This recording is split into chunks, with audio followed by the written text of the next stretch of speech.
No doubt that the Democratic Party needs to be, dare I say, more culturally normal. I believe that.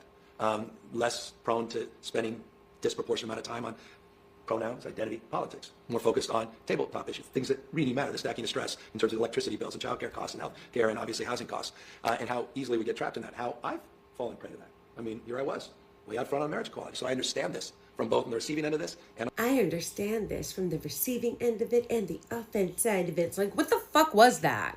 Putting aside the fact that he's a fucking neoliberal shill who serves the billionaire class and the corporations while pretending that he's going to do anything for regular people, I don't understand why everybody thinks he's so charming. Why everybody thinks he's so hot, so good looking. Like, he looks like a fucking villain. That's besides the substance. Let's get into the substance. That answer was so indicative of the out-of-touch Democratic Party that he thinks that the way to get ahead is to throw trans people and the LGBTQ plus community under the bus while trying to pander to the middle class, working class. This is just the kitchen, but he couldn't even say kitchen table, right? He said tabletop issues like we're at a fucking sports bar. That's not even how the saying goes. But you know what? Let's put aside the fact that he's throwing trans people and LGBTQ plus people under the bus there with that little sleight of hand of, can we just like be culturally normal and stop focusing on pronouns and focus on what he's claiming to care about, okay? Why don't we just like focus on the tabletop issues that people care about, like electricity bills and housing? Bitch. Let's pull out some of the receipts. Vows, not just says he does, vows to stop a proposed billionaire tax in California, saying that even proposing the tax was already hurting California. Mr. Newsom, a Democrat, said in an interview with the New York Times that he had been relentlessly working behind the scenes to fight against the proposal and that he would fight the measure if it reached the November ballot. This is your king? This is the guy you think is going to represent the interests of regular people and working class people? He was asked about a wealth tax like a month or two ago in a forum, and he said, oh no, because I want to have a Big Ten. First of all, that is so over fucking used. I am getting really tired of Democrats being like, we need to have a Big Ten. When they say Big Ten, they mean for the billionaire class. They mean we want to be apologists and we want to make room for the billionaires and the corporations that also buy us off and the same donors that give us money that give money to the Republicans. Neoliberalism needs to fucking die. He is everything wrong with the current state of the Democratic Party. Republican light, corporate serving, fascist enabling, servants of Israel, the 1% in the military industrial complex. They take all the same money from the special interests that the Republicans do, and then they turn around and act like they're a viable alternative to the Republicans. See, the problem with this is that the Republicans can get away with being fascist, corporate shills and bootlickers to big capital because their base doesn't mind it. Their base loves getting fucked over by the billionaire class and being like, please, sir, can I have some more? The problem that the Democrats keep running into is that they're supposed to be the party that represents the marginalized and the working class, and they think they can wear that aesthetic without actually backing it up with any of the policy. They want to take all the same money from the military industrial complex and APAC and big insurance and big oil and big real estate and then agree with Republicans that we need more of a deregulatory agenda while calling themselves the opposition party. What are you opposing? You don't even fucking disagree with that. The fascism is here. The oligarchs have already breached the gates. And the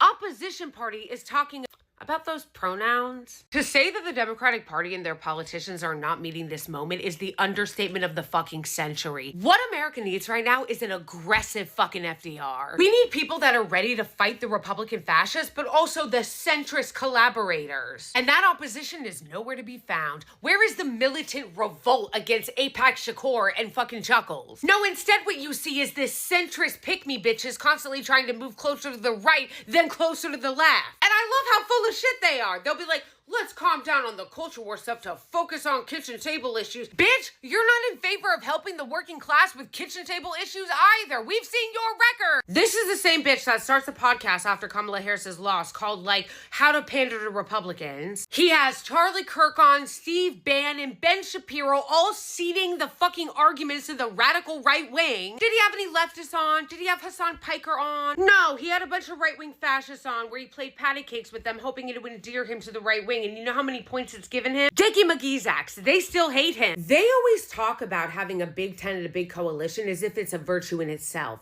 as if it's always a good thing, as if being bipartisan is always by default a good thing. So what you're saying is we have no standards. We have no values. We have no principles that are hard red lines for us, whether that be a billionaire tax, protections for the LGBTQ plus community, being anti-genocide. There are no red lines. We allow anything and everything in our big tent. No, that's actually not a good thing. Some people should not be allowed in the tent. There should be some litmus tests. There should be some fucking lines. There should be some basic principles that you need to adhere to in order to be in the coalition. It's like when Apex Shakur was bragging to Joy Reid and Wajaha Ali saying, oh, I'm going to defend my incumbents no matter what, whether that's AOC or a criminal right-winger like Henry Cuellar. No, that's actually not a good thing. They act like incumbency is the end-all be-all, like it's a virtue in and of itself. And even then they're full of shit because they didn't defend Cori Bush when AIPAC came after her with millions of dollars in a primary. Where was that incumbent defense then, Hakeem? And no, it wouldn't hurt the party. Do you ever see it hurting the Republicans? The fact that they're such fucking extremists? The fact that they are so closed off with their 10? No, it actually doesn't hurt them at all. The fact that you can ask an independent voter what the differences are between the Republicans and Democrats and they're not sure should tell you something. What they should be saying is there are certain values that we hold that we are not budging on, such as fighting for the working class,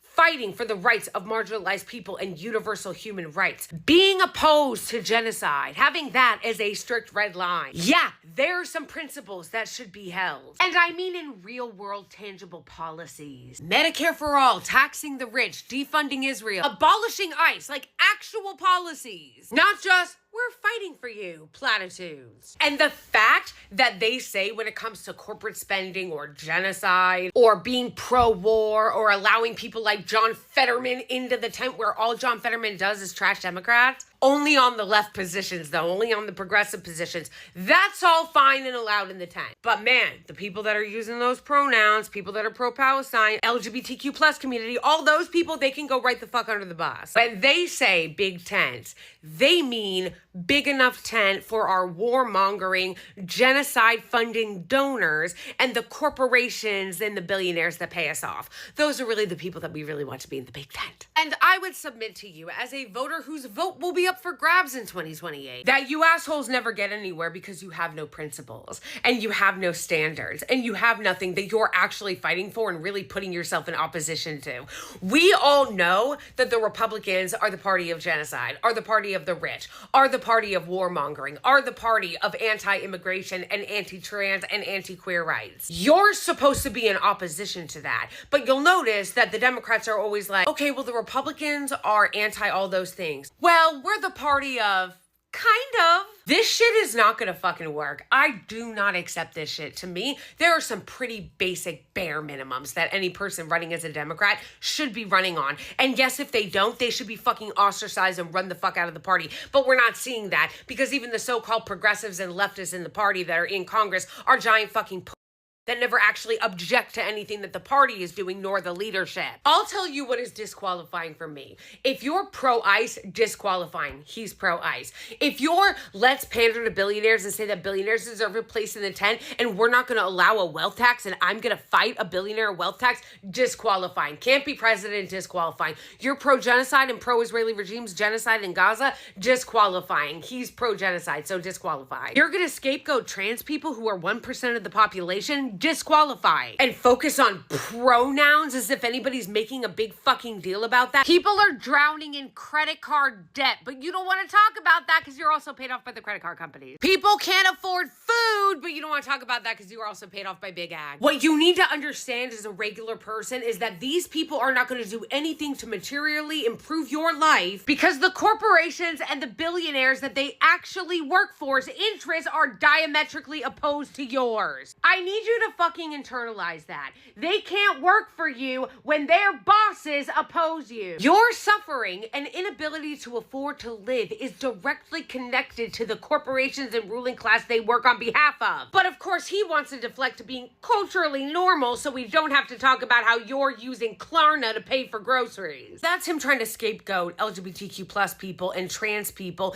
in favor of pretending that he's doing that for the working class, when really he's not doing shit for the working class. Not only would a billionaire tax actually benefit regular people, the working class, democracy, fighting the actual insane oligarchy that has taken hold of this country, but he doesn't give a fuck about working class people or their regular bills. Like, you guys notice how he pits it against each other? He tries to make it an either or instead of and. No, you should be able to take on the billionaire class, protect working class people, protect what's left of the middle class, and also protect the human rights of the marginalized. Those things should not be in competition with each other. Those things should not be in opposition to each other. But you'll notice that he puts those two things in opposition to each other. Well, you can either be fighting for the working class or you can protect LGBTQ plus rights. No, actually, you can and should do both. You know what I will tell you is in opposition to each other that can't be reconciled, the circle that you're not going to square, is caping for billionaires and the corporations and the ruling class while pretending to care about regular people and their tabletop issues. Those are really the things that are irreconcilable.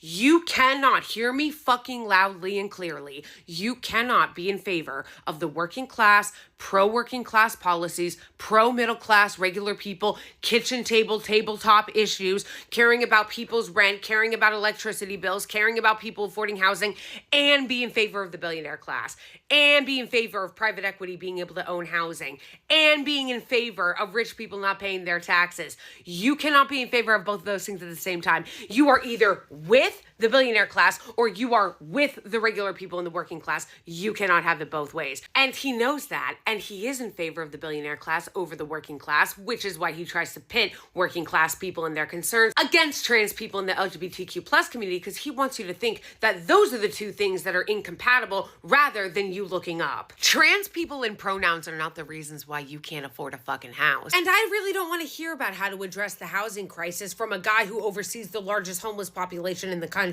You can't even ensure that everybody has housing in your own fucking state, and you want to be president? That's insane. I know we've all been gaslit to accept just having large unhoused populations, but that's not normal. You see the fight being, should we have homeless encampments or should we sweep them? How about there shouldn't be unhoused people? How about this is the richest country in the fucking world, and if we can afford to give endless money to Israel for their genocide and their terrorist settlers, we can ensure that everybody in America has a house. The fact that he hasn't built affordable housing, the fact that he's allowed private equity to buy up residential houses, the fact that he's fucking on the take, he's corrupt as fuck, taking money from everywhere, taking money from the Israeli lobby, taking money from the fucking big real estate, taking money from big oil companies. Bitch, you want to talk about electricity bills? Let's talk about PG&E.